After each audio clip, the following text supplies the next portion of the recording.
Qalbingizni ozorlashdimi yoki ozor berishyaptimi? Ko'z yoshlaringiz ichingizga oqib adoyi tamom bo'ldingizmi? Shoshmay turing. Ular uchun yaratgan egam javob hozirlayapti. Nima uchun bunday deyapman? O'qigan kitoblarim va suhbatlarimni tahlil qilgan holda xulosalarimni tasdiq o'laroq taqdim etmoqchiman. Eslang, fillarini jamlab, lashkarlarini to'plab Abraha Ka'bani buzaman deb ahd qildi va yo'lga otlandi. Qarshi chiqqan qavmlarga qarshi turdi, yakson qilib yo'lidan bordi va Ka'baga yaqin qolganda ana shu payt Ka'batullohning mas'uli bo'lgan Abdullohni, ya'ni payg'ambarimiz alayhisalomning bobolarini Abrahaning qarshisiga chiqarishdi. Abraha so'radi: "Ey Abdulloh, mendan nima istaysan?" Ana shu payt Abdulloh aytdi: "Menga 200 tuyamni qaytarib bersin, lashkarlaringga ayt."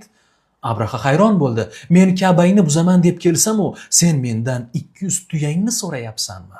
Ana shu payt Abdulloh unga aytdi: "200 tuyamning egasi menman. Ka'baning egasi Alloh taolo.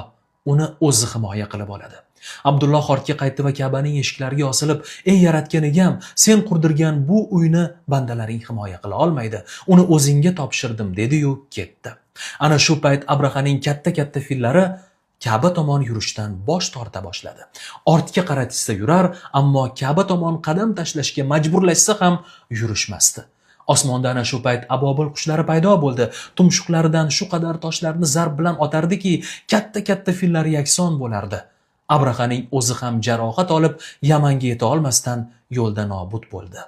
Bundan xulosa ne? Sizning qalbingiz ham Allohniki, xuddi Ka'ba Allohniki bo'lgani kabi.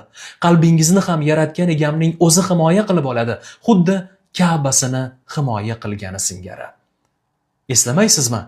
Bir qalbni obod aylamoq Ka'bani obod aylamoqdir.